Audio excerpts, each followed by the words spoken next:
Bismillahirrahmanirrahim. Alhamdulillah wassalatu wassalamu ala Rasulillah wa ala alihi wa sahbihi wa man tabi'ahu wa wala. Assalamualaikum warahmatullahi wabarakatuh. Waalaikumsalam warahmatullahi wabarakatuh.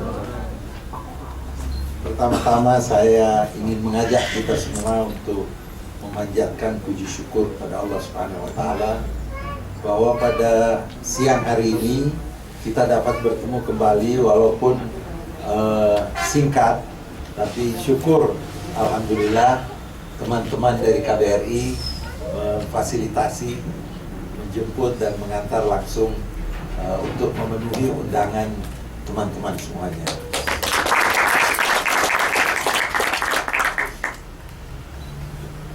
Saya bergembira juga dapat bertemu muka langsung dengan keluarga besar Nahdlatul Ulama. Bagi saya, Nahdlatul Ulama dan PKB itu sebenarnya satu. Walaupun ada yang menganggap bahwa Nahdlatul Ulama ini kan tidak berpartai, memang betul tidak berpartai, dan harus kembali ke khitah. Memang betul harus kembali ke khitah, artinya tidak berpartai. Tapi kita harus ingat bahwa konteks tidak kembali ke khitah itu kapan? Dan konteks NU atau tokoh-tokoh NU mendirikan PKB kapan? Konteksnya harus selalu menjadi perhatian kita. Konteks kembali ke khitah itu pada masa Orde Baru, di mana NU merasa dimarginalkan, dipinggirkan, sehingga para kiai merasa bahwa NU ini tidak ada gunanya kalau ikut partai, karena toh semuanya rekayasa sudah dibuat. Kita ingatkan pada masa itu ada beberapa partai saja dan sudah dipatok sebelumnya Golkar dapat berapa, 70 atau 80%, sisanya dibagi-bagi. Nah, sehingga para kiai merasa bahwa perlu untuk warga NU dan Nahdlatul Ulama secara keseluruhan tidak berpolitik karena tidak ada gunanya. Lalu reformasi datang dan para kiai Nahdlatul Ulama, termasuk sekarang Kiai Mustafa Bisri, termasuk Gus Dur, termasuk Kiai Ma'ruf Amin, toh Kiai Muhyiddin Muzadi, itu pendiri Partai Kebangkitan Bangsa. Apa artinya? Artinya bahwa kembali ke khitah itu pada masa Orde Baru. Ada penafsiran baru kembali ke khitah. Tetap tidak dirubah kembali ke khitah, tetap kembali ke khitah, tetapi khitah untuk memantapkan nilai-nilai Nahdlatul Ulama di bumi Nusantara. Sehingga perlu ada partainya orang NU, Partai Kebangkitan Bangsa, di mana Gus Dur yang waktu itu pimpinan NU dan tokoh-tokoh NU waktu itu bersama-sama dengan beliau mendirikan Partai Kebangkitan Bangsa. Saya waktu itu diajak oleh Gus Dur untuk ikut di dalam kelompok yang menandatangani akte pendirian Partai Kebangkitan Bangsa. Dari itu, setelah saya sudah tidak berpolitik, banyak yang mengajak saya ke partai-partai lain. Rasanya saya mengkhianati tanda tangan saya kalau ikut di partai lain. Dan saya senang diajak untuk bersilaturahim, bahkan saya dijadikan Jurkamnas, walaupun tidak ada waktu untuk kesana kemari. Ya, hanya sempat sekali saja saya ke Lampung, itu pun sebelum rame-rame kampanye. Nah, jadi saya ingin menyampaikan kepada kita semua di sini bahwa sebagaimana yang saya sampaikan di Lampung, kita kalau berbicara tentang PKB itu tidak bisa dilepaskan dari nilai-nilai yang diperjuangkan oleh pendiri Jam'iyah Nahdlatul Ulama. Pendiri Jam'iyah Nahdlatul Ulama pada tahun 1926 itu didirikan dan diberi nama Nahdlatul Ulama, Kebangkitan Ulama, sebagai reaksi terhadap kebangkitan Wahabi di Saudi Arabia. Guru-guru tokoh NU di Indonesia itu banyak yang dikucilkan oleh pemerintahan Saudi pada waktu itu, sehingga murid-muridnya yang menjadi tokoh-tokoh NU di Indonesia mendirikan Nahdlatul Ulama, Kebangkitan Ulama, sebagai reaksi terhadap hal tersebut.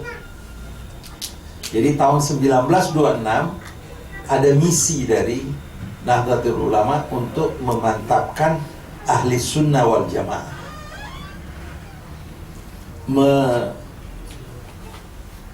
menangkal pandangan-pandangan yang menjadi bagian yang tidak terpisahkan dari NU, yaitu fikihnya Syafi'i atau Al-Mazahibul Arba'ah, akidahnya Asy'ariyah, lalu tasawufnya Ghazali. Nah, kalau di sana itu sama sekali berbeda, bahkan ilmu kalamnya dianggap Asy'ariyah ini menyimpang. Belum lagi hal-hal tasawuf dianggap bahwa itu bid'ah dan dalalah. Nah, itu pada tahun 26 NU berhadapan dengan kekuatan yang ada di Saudi. Sekarang NU itu berhadapan dengan kekuatan yang sama yang sudah ada di depan mata kita masing-masing. Selama ini kan tidak pernah ada orang yang berani mengecam orang secara terang-terangan dan secara masif. Umpamanya orang yang merayakan maulid, yang ziarah ke aulia, tidak secara terang-terangan. Tapi sekarang ini bahkan sudah ada usaha untuk merusak kuburan-kuburan para wali. Jadi lebih keras daripada apa yang terjadi pada tahun 26.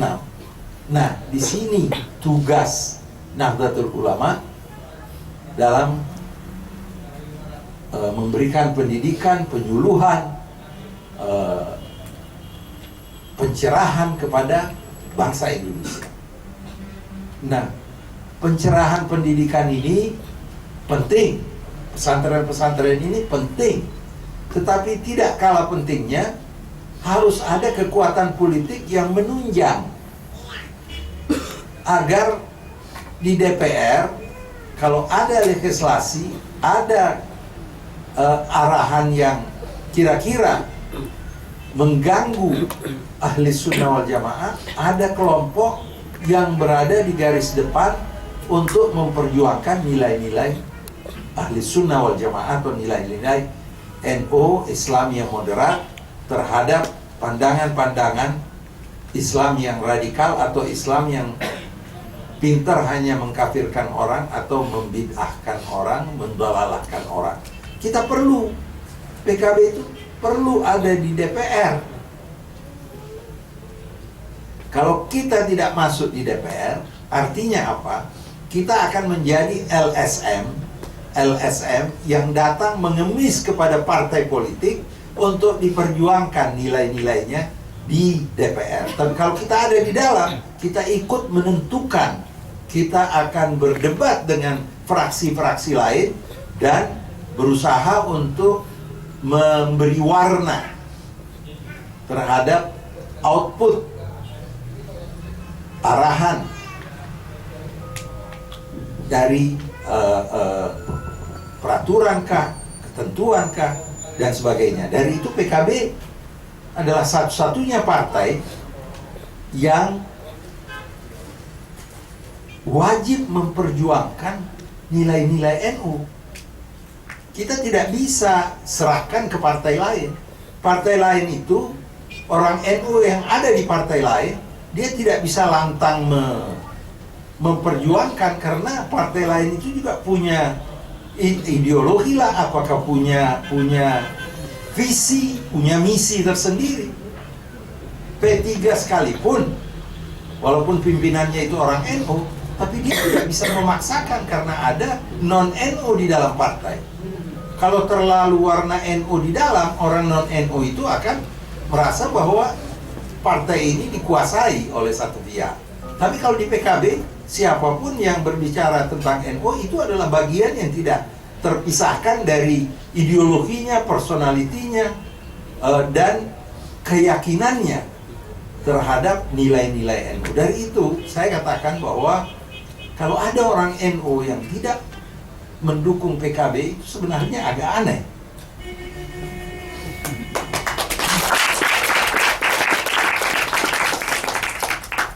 Ya, alasan bahwa kita mau di mana-mana, tapi di mana-mana tidak punya suara yang bulat untuk NU kan? Ya, itu hak masing-masing. Tapi saya menganjurkan kalau orang belum masuk partai atau dia jangan golput.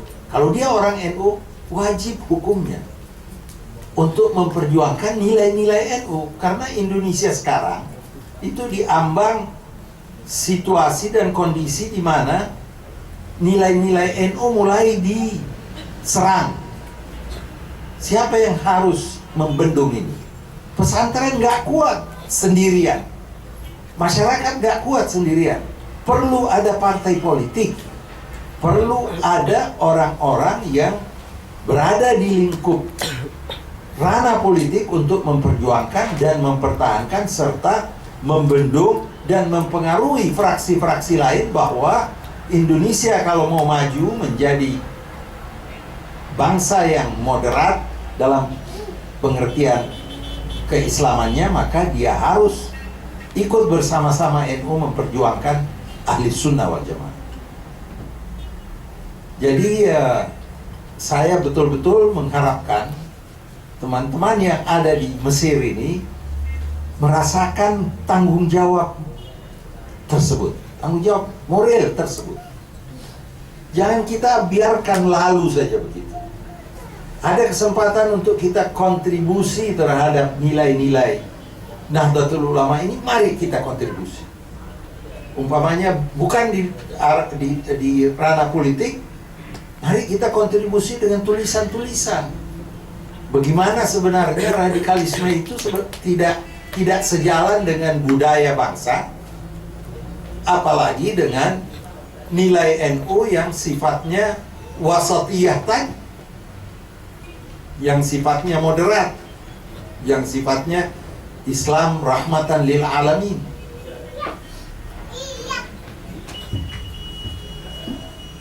Jangan dianggap bahwa keluaran Azhar, jangan merasa kecil dengan predikat keluaran Azhar. Kalau Anda mau kecil, Anda kecil. Tapi kalau Anda mau besar, Anda bisa besar.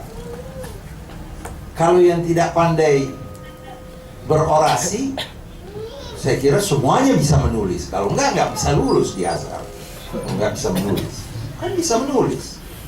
Tulislah apa yang dicapai dari ilmu-ilmu yang ditimba di Al-Azhar ini. Dan tulisan itu akan dibaca oleh sekian banyak orang. Dan dari tulisan-tulisan itu nanti bisa menjadi buku, kumpulan tulisan. Saya kebetulan waktu di Amerika banyak waktu saya menulis kumpulan artikel-artikel yang saya kirim. Pada akhirnya ada teman yang bilang kita kumpulkan saja ini dan dijadikan satu buku yang namanya Islam Inklusif. Buku saya itu ada Islam Inklusif. Sampai sekarang masih dicetak. Dan sekarang ini banyak universitas, khususnya perbandingan agama, itu menjadikan buku itu sebagai referensi lah untuk tambahan bacaan. Dari usaha yang tidak terlalu berat. Itu artikel-artikel yang tentunya ada benang merahnya. Benang merahnya itu adalah Islam inklusif itu tadi. Islam yang moderat, Islam yang tidak eksklusif, hanya mau menang sendiri. Itu bisa dicontoh. Mulailah dari sekarang. Daripada umpamanya malam Jumat, ya selain beribadah, menulis itu beribadah juga. Jadi, dan kalau sudah mulai dikenal, itu akan jadi besar. Jangan merasa bahwa tidak bisa menulis, karena itu tidak sesuai dengan tugas kalian. Nah, selain menulis, ikut dalam seminar. Banyak orang rajin ikut seminar. Keluaran Al-Azhar. Saya ulangi lagi, upayakan dengan sangat dan jadikan keharusan untuk menguasai bahasa Inggris. Sehingga Anda keluaran Al-Azhar dan bisa mengekspresikan ide dalam bahasa Inggris, itu akan diundang seminar di luar Indonesia. Dan orang yang diundang seminar di luar Indonesia akhirnya banyak yang tertarik dengan tulisannya atau ucapannya, dan dia lambat laun akan menjadi orang yang dipandang, dihormati, dan tidak lagi dianggap bahwa keluaran Azhar tidak ada artinya. Sebenarnya sukses atau kegagalan yang menentukan itu kita sendiri. Kalau mau sukses, ya sukses. Apa tujuan kita di sini? Kita mau sukses S1. Anggaplah kita teruskan dengan S2. Umpamanya tidak bisa S2, karena saya dengar sekarang harus bayar. S1 pulang, ambil S2 di Indonesia. Lalu setelah S2, ambil doktor. Politisi-politisi itu doktor semua itu. Berarti apa? Tidak terlalu susah. Lebih susah di sini ambil doktor. Jadi ada target. Saya ulangi lagi, ada target. Itu targetnya mau dianggap hebat, ya harus kita yang menciptakan kehebatan itu kita sendiri. Saya minta supaya waktu kalian itu betul-betul dipergunakan seoptimal mungkin. Karena kalau sudah pulang, itu banyak aktivitas yang bisa menyita waktu kalian. Mumpung di sini, kurangi hal-hal yang tidak produktif. Tidak perlulah saya bacakan wal asri. Semuanya sudah tahu. Innal insana lafi khusrin. Itu lebih dulu, karena naluri manusia itu kan senang main-main, senang nonton, senang ini dan itu. Tapi kalau kita tekun karena kita mau mencapai sesuatu, akhirnya kita bisa sukses. Banyak orang keluaran Azhar juga yang sukses. Ada Pak Kures, sukses. Ada Pak Mukhlis, sukses. Banyak nama-nama. Kenapa tidak bisa jadi seperti mereka? Kenapa waktu betul-betul digunakan untuk kepentingan cita-cita kita ke depan? Kita berpolitik ini juga adalah bagian dari tanggung jawab kita. Ikut kontribusi. Ya, suara luar negeri ini kan kecil, tapi ingin menunjukkan kepada masyarakat luas bahwa mahasiswa NU ini peduli terhadap nilai-nilai NU untuk juga bisa diperjuangkan di ranah politik.